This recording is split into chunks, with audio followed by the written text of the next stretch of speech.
Okay, so Aniruddha just spoke, is the next speaker. Aniruddha had a PhD in physics and then moved to work with Charles Gilbert in physiology and developing his own way of doing optical imaging. He's been invited here today because he has found, using this new technique, has found new exciting signals and related to what we just saw. So the two talks together will make a very nice story. Thanks, Aniruddha. Thanks, Franco. Thanks, Franco, and to the Italian Academy for this wonderful event, and I'm really looking forward to listening to all the other speakers. But before I start, I also want to acknowledge Gene Sirotin, who, my former graduate student, now independent investigator at Rockefeller University, because the two of us were really essentially equal partners in everything that I'm going to talk about, and Gene is somewhere in the audience today, so you can catch him later for any questions that I don't answer adequately. Following that wonderful talk by Elizabeth, what I'm going to talk about really, in a sense, just complements it. I mean, cannot even dream of approaching that same level of explanatory detail. The work that she did, as she mentioned, was in anesthetized animals, which allows one to go in with such tremendous detail about all the mechanisms. Of course, what we are all eventually interested in is the imaging subjects that we care about most is alert humans, and alert humans have these pesky and difficult, complicated things: brain states, attention, anticipation, and so on. And so the question arises, is there a same sort of relationship? Now, Elizabeth showed in wonderful detail lots of evidence about the relationship between neuronal activity and the hemodynamic image, that is the actual brain image underlying neuroimaging signals. But what about the relationships but those are the things which are driven by a stimulus. So you show a visual stimulus, or you tap the rat's finger or paw or whatever, and then there's some neuronal activity, and that drives hemodynamic response. But how about all these other funky things like attention and anticipation and other things that also happen in the alert animal and alert human, and do they have the same relationship? So what I'm going to talk about is imaging signals and neural activity in alert monkeys in particular. I'm going to show you that, in fact, there is this novel and as yet mysterious trial-related signal that shows up in the alert monkeys, which might have a neural mechanism quite different from the sort of neuronally driven mechanism that Elizabeth talked about. And at the end, I'll briefly show you how to separate the visually evoked from these trial-related signals. But also, my talk is a little bit of a pain to the power of serendipity, because we did not start off even dreaming of trying to explain imaging. My interest was really in understanding visual processing in primary visual cortex. So I just want to just spend a very brief detour telling you why, motivating you as to why we got interested in understanding imaging, and why people who are interested in sort of higher order cognitive questions really should look under the hood of the imaging system and really understand the nuts and bolts of what the imaging signal really does.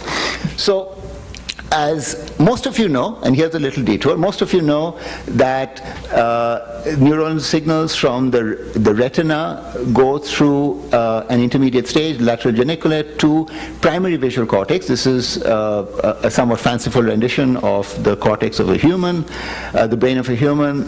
And in primary visual cortex, the neuronal responses show these really intricate, wonderful maps of space, of various elementary visual properties of visual stimuli. And there's been a vast body of wonderful work using single electrodes, like this electrode that is stuck fancifully at the back of this brain, which has mapped out responses to simple stimuli. But as soon as you get to anything slightly more complicated, even something as complicated as a contour or a surface, you have to deal with interactions amongst lots and lots of neurons, and then you are just lost if you try to continue using single electrodes. So we decided to use optical imaging, which again Elizabeth has already introduced, so I will not go into it except to say that it is this form of high resolution fMRI, and we used it in combination with electrode recording. And since we were interested in things like attention and learning and so on, we decided to study it in the alert monkey. And the basic structure of what we do is very straightforward. We have this monkey, they all have names, Yoda, Starbuck. They are trained to do very simple tasks. They just sit and fixate. They have to hold their gaze steady for some fixed period in order to get their juice. And while they're holding their gaze steady, we flash on a visual stimulus. And of course, the reason for making them hold their gaze steady is that then we know where in the retina this visual stimulus is falling, and correspondingly where in the brain that stimulus is activating.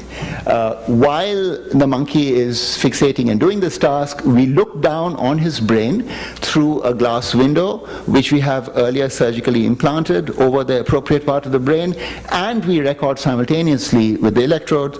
And when we look down, what I mean is that we image at two different wavelengths. One wavelength which is equally responsive to oxy and deoxyhemoglobin and therefore measures blood volume. Another wavelength, the red wavelength, which measures blood oxygenation. And what we expected to find was that you would get, whenever we showed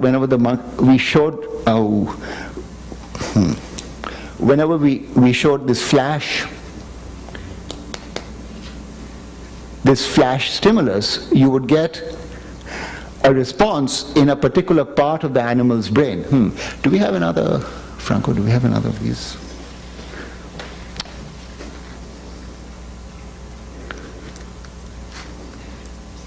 Oh, great, thanks.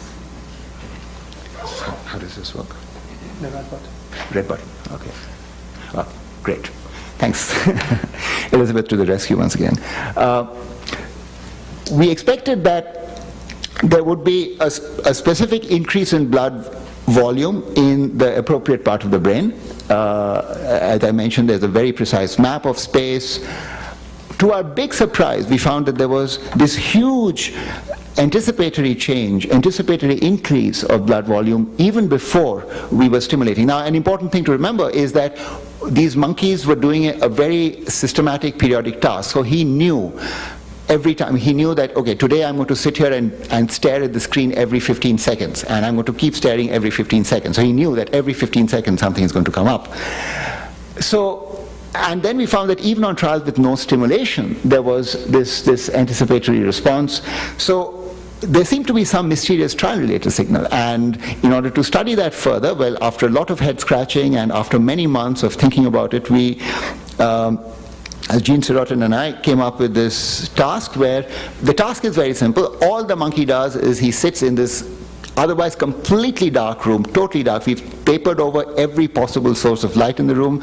There's a tiny pinhole on a sheet covering the monitor in front of the monkey. And you sit in the room and you adjust you dark adapt, and you don't see anything other than this one little pinprick of light, which stays on all the time, just changes color, red to green, green to red, and the monkey knows that when it is green, he has to fixate, when it is red, he can relax. And he picks it up very well. He fixates when so he just goes fixate, relax, fixate, relax, fixate, relax. When he holds his eyes steady when he's fixating, just takes a break when he's relaxing.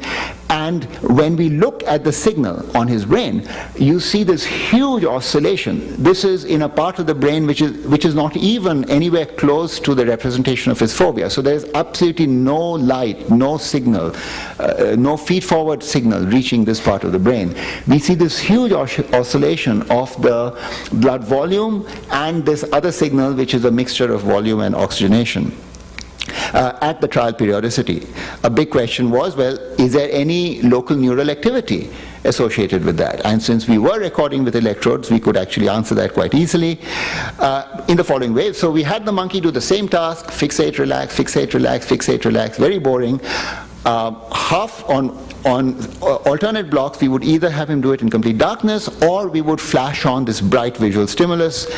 When we flashed on, so this is the response when we were flashing on a stimulus. He's fixating, and then we flash on the stimulus. You get this big burst of spikes in the recorded with electrode, and at the same time, the blood volume increases. A downward signal here means increased absorption of light, meaning increased blood volume, and also changes in the local field potential, which is like a high-resolution form of the EEG.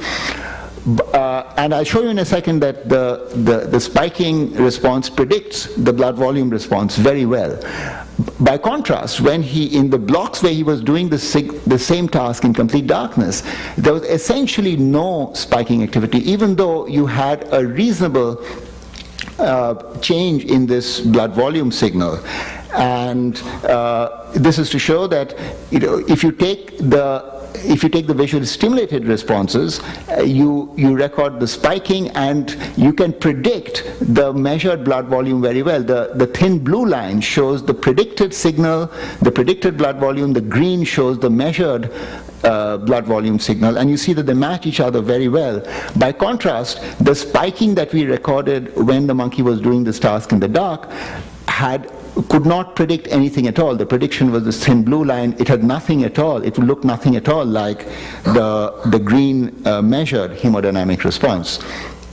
We did lots of things to characterize this signal, but I'll just show you one specific thing, which is that this signal does seem to be anticipatory in time for this task where he is doing this periodic task.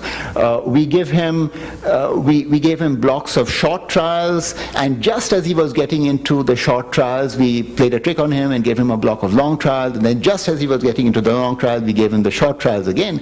And each time we saw within a block, once he was getting into it, this anticipatory signal. This is, remember, now in complete darkness. The anticipatory signal had this anticipatory brightening and darkening. Darkening, remember, means increased blood volume, always just before or just around the time of the next trial onset. For short trials, you get a short brightening darkening. For long trials, you get a long brightening darkening.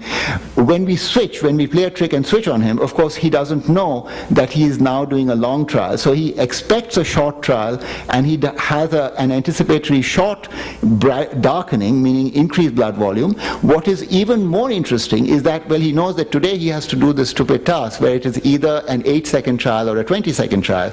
So since this was not an 8-second trial, it has to be a 20-second trial, and his brain is already preparing for the 20-second trial, which is the only other alternative on this task today. So it seems to be some sort of an anticipatory signal, and so what we have apparently is this when the animal, and presumably when we are doing tasks which have a predicted time, then there is this mixture of the stimulus evoked component and this anticipatory component, and this little movie, this little movie, if it will allow me to, there you go. We'll show this mixture.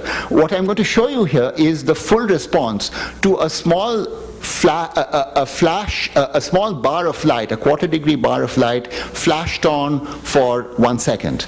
And what you'll see, this is the blood volume response. This is the blood.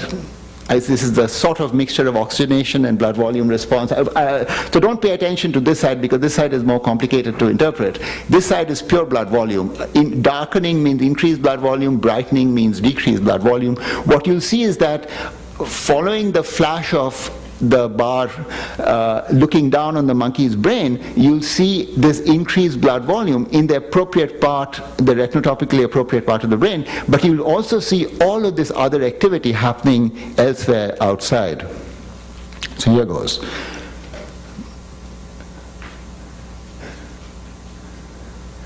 So the bar flashes now, and you see this is the response to the bar. So if you had an electrode, you would see spikes there, but nowhere else. But notice that everywhere else in the brain, all around, you have this anticipatory change in blood volume in preparation for the next trial.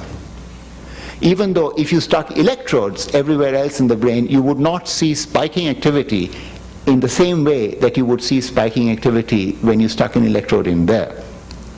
So what we have is this novel, or at least unexplained anticipatory response, hemodynamic response in primary visual cortex, which entrains to periodic tasks. It anticipates trial onsets. It's as strong as visually evoked responses, it's not predicted. So what are the implications for brain imaging, for functional MRI? It seems to be bad news, that it seems you have this robust trial-related signal, which is essentially as strong as a visually evoked signal, but it is not related to the stimulus, it is not driven by spiking activity in the same way that the stimulus evoked signal is. So how can you deal with it? Well, we came up with an extremely simple-minded model, or simple-minded conjecture as to how to deal with it. And the idea is that maybe this trial-related signal just adds linearly to the visually evoked response. And we didn't pull this thing completely out of a hat, this conjecture, because actually there's been a fair amount of work recently in human fMRI imaging by people, including David Heger, showing that there is in fact a mysterious additive signal when human subjects are doing a task in some regular predictive manner. There is a portion of the signal which is well explained by the stimulus that you're giving, but there's this other mysterious portion which just seems to add on and is not explained by the visual stimulus. So we thought, well, maybe these are the two things that can separate out the signal that we were looking at. And so the idea we had is the following. But let's suppose that you were giving the individual some sort of a stimulus which gave him, which evoked a neuronal response, and let's say on different trials you had controlled neuronal responses of controlled and different strengths. So strengths going from nothing at all, a blank trial, to the maximal neuronal response that you could give on a given trial. And that correspondingly there would be the spike evoked hemodynamic responses, which are, we proposed, very well linearly related to the spiking. So let's suppose that you do in fact have the imager's dream where the spiking response gives a precise and almost 100% predicted hemodynamic response. But on top of that, you have on every trial, because these trials are happening periodically, you have some sort of a trial-related signal which is completely independent of the neuronal activity and the neuronally evoked hemodynamic response. So the net hemodynamic response that you would get is of course a sum of this and this. So for every spiking response you would actually get a signal which looks like that. But then you can deal with it. All you need to do is to subtract away the response to the blank stimulus, and you can get back the full set of neuronally evoked responses. We tried that. So here's our monkey again. Each time he fixates, we give him now a grating where on different trials, randomly we give him gratings of different contrasts. And this is a very well studied problem in classical visual processing. It's known very well that in primary visual cortex you get a monotonically increasing neuronal response to the gratings of increasing contrast. And as we expected, this is a typical response for a sequence of trials where on each trial these are marking individual trial boundaries. On each trial we presented a grating of a randomly chosen contrast, and you see probably on this trial the contrast was very low, so there was essentially no spiking response and correspondingly no increase, no hemodynamic signal. You remember that a downward going hemodynamic response means increased blood volume. In this trial we gave him a high contrast grating and correspondingly a big hemodynamic response. Similarly, this trial, a high contrast grating and a big hemodynamic response, and so on. So it goes on and on like this. You can collect all the spiking responses corresponding to gratings of a given contrast from the blank, which is zero contrast, 6.25%, 12.5%, etc., up to 100% contrast, and these are the spiking responses that you see. and correspondingly these are the hemodynamic responses. If you try to predict this hemodynamic response from the spiking response, you actually do a pretty crummy job. This is the prediction, the best prediction that you get, and you see that you do get dips in the hemodynamic. The prediction, this pink, this magenta, does give sort of dips, but these dips don't really look anything like the measured hemodynamic signal. And if you collect these again over all trials, you see this is the prediction that you get if you simply try to predict this from this.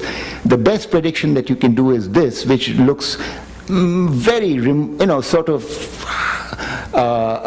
of conceptually like this, but really nothing at all like this, and it leaves a big error, a big residue. On the other hand, you can do something extremely simple. You just subtract the baseline. You take the baseline spiking response and subtract it from everything else, so now you get this subtracted spiking response. You take the baseline hemodynamic response and subtract it from everything else, so you get the baseline subtracted hemodynamic response. And now the spiking response and the hemodynamic response are very nicely linearly related to each other with an R squared of 0.94. And now if you try to predict this from this, instead of getting this crummy prediction that you got there, you actually get a beautiful prediction where the prediction really matches the measured hemodynamic response extremely well. So, another way of looking at it is saying that if you try to predict the measured hemodynamic signal from the measured spiking signal, then what you would always get an error every time you predict it, but that error would be constant. You would have a constant, mysterious trial-related signal on every single trial if you try to predict this from this. So this is the prediction you would get, this is the actual measurement. You will always get an error which corresponds to this unexplained hemodynamic signal, which is not driven by spiking, which is not related to the visual input, but which is related to the animal somehow, or the individual, the human, getting ready for that trial. So what are its implications for a functional MRI? At one level, they are very good, because what it says is that if you design your fMRI task properly, you can get a signal which is very well predicted by which is very linearly related to underlying neural activity. So, in other words, you can get the hemodynamic signal and predict the underlying neuronal activity to better than 90%, which is far better than the roughly 60% prediction at best that various people had shown earlier. However, it is critically important to subtract a blank trial, and by blank trial, I mean, that makes things very complicated, because the person, the individual, must expect exactly the same thing on every trial. You just happen not to show the person the stimulus or whatever you're giving.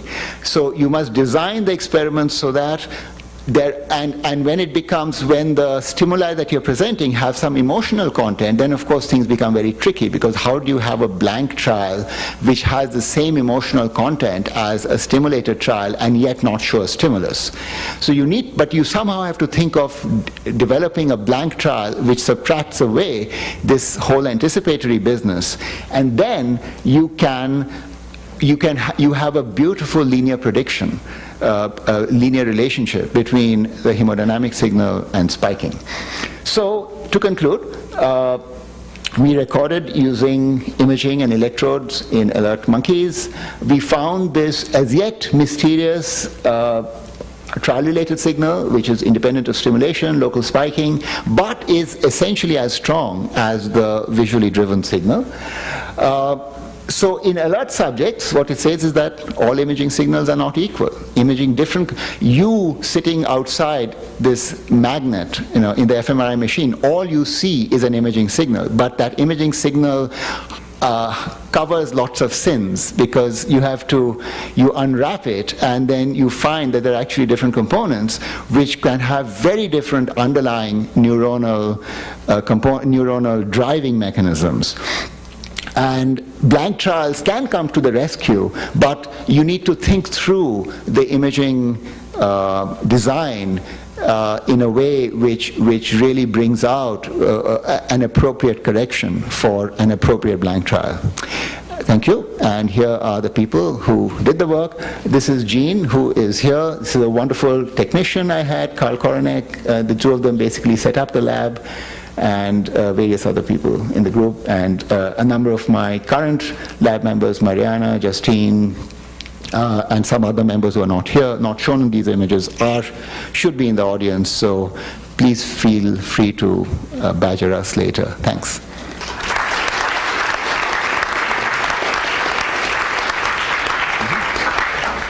One question? I wondered if you could comment on what seems to be kind of an entertaining consequence of what you showed, which was that I think if there's a baseline hemodynamic variation going on, that represents variations in the actual level of perfusion of the brain. And what you showed is that you can predict the hemodynamic response when you subtract that away. So I think that means that we are getting closer to saying that the hemodynamic response isn't dependent on the baseline supply of oxygen and so on to the brain, right? So you've shown that you can predict the response from the neuronal spiking, but that seems to be decoupled from the actual physiological state of the tissue at the time of the spiking. Yeah, no, absolutely right. It could well be some neuromodulatory signal, something else which is coming in, which is completely independent of the actual consumption, but which is predictive, which says, well, that's the consumption which you're likely to have. But again, it's totally mysterious, but it does say that there is a very distinct decoupling. Well, we would like to think. Let me step back a bit. We have yet to show, the critical thing to show would be to do stuff like using flavoproteins or NADH and so on to see that there is really no metabolic consumption that corresponds to the ongoing activity. That's an interesting question which we have not looked at. That's really, in my mind, that's a jackpot question. That's something which we are really trying very hard to get to. So if we can show, in fact, that that metabolic signal does not match the baseline ongoing hemodynamic response, but of course it does very nicely match the visually evoked hemodynamic response, then that would really separate those two hemodynamic signals. But we don't have that yet. Frank Tong, one quick question. I have a two-part question. First is, do you think this global signal will be found outside of the visual cortex, and could you predict it based on respiration and cardiac? Like people with a tendency, for example, to hold their breath during a trial so that they remain as still as possible. Yeah, number of very interesting points there. One is, I don't know whether it is found outside the visual system. David and others have shown, let's say, they've shown signals in fMRI which we think are very similar to the signal that we see here. And they find these signals, but I should let him speak for himself, but they find these signals strong in primary visual cortex, weaker in other lower retinotopic visual areas, but basically confined to retinotopic visual cortex. Correct me if I'm wrong.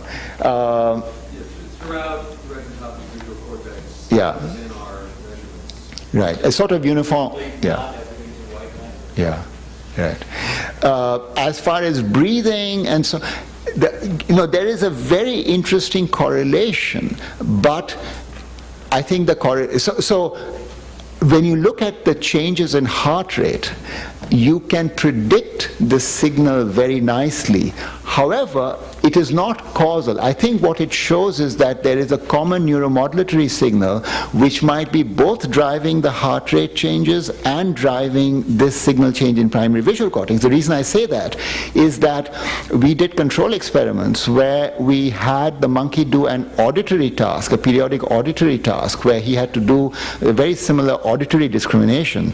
And what we found was that there was this huge modulation in his heart rate, a huge change in pupillary dilation and so on, which we also saw with the visual task. So all of these are suggesting cholinergic and other modulatory systems that are being synchronized to his anticipation. But whereas they were synchronized also to the hemodynamic signal for the visual task, there was no visual synchrony, there was no hemodynamic response in the auditory task. So the two things are happening. There is an auditory, so for the auditory control you still have the heart rate modulation, but it is presumably driving a hemodynamic response in auditory cortex but not in visual cortex. Is it a, oh.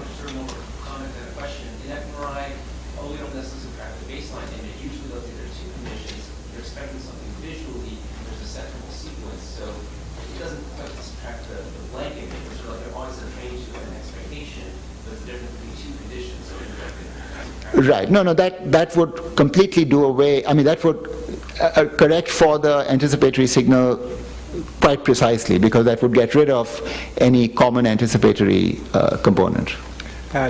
Quick question, quick answer, maybe? You're missing an evidence of the, I think it's too strong argument to say that this modularity component are not related to neural activity, because while you're recording from single units, you're really influenced by the pyramidal neurons and the other interneurons activity that is related to this component. And I was thinking that you can do optical imaging using diet to look on the neural activity, and then you will have a bit of a population and won't be biased by single neuron development. Yeah, if I said that there is no neural activity, that's definitely, I don't want to say that. I mean, people have misinterpreted what we said to say that there is no neural activity. What I want to say is that there is, if anything, a very different neural activity, a very different mechanism. So I completely agree that there has to be some neural mechanism in there, even if it is neuromodulatory coming through, it might be driving interneuron, it might be doing, I mean, we don't know what the mechanism is. It just is not related to the same feed-forward neuronal mechanism that underlies, or that correlates well with the standard stimulus-evoked feed-forward hemodynamic signal. So yeah, I do want to make that very clear. I do not want people to go away from here thinking that there is a mysterious non-neural signal. It is not the case. It is a different neural mechanism. We don't know what it is, but I'm pretty sure it is neural. Let's hold some of the question for the final discussion. Why don't we get coffee now and come back here at 10:25? Is that okay? Thanks, everyone.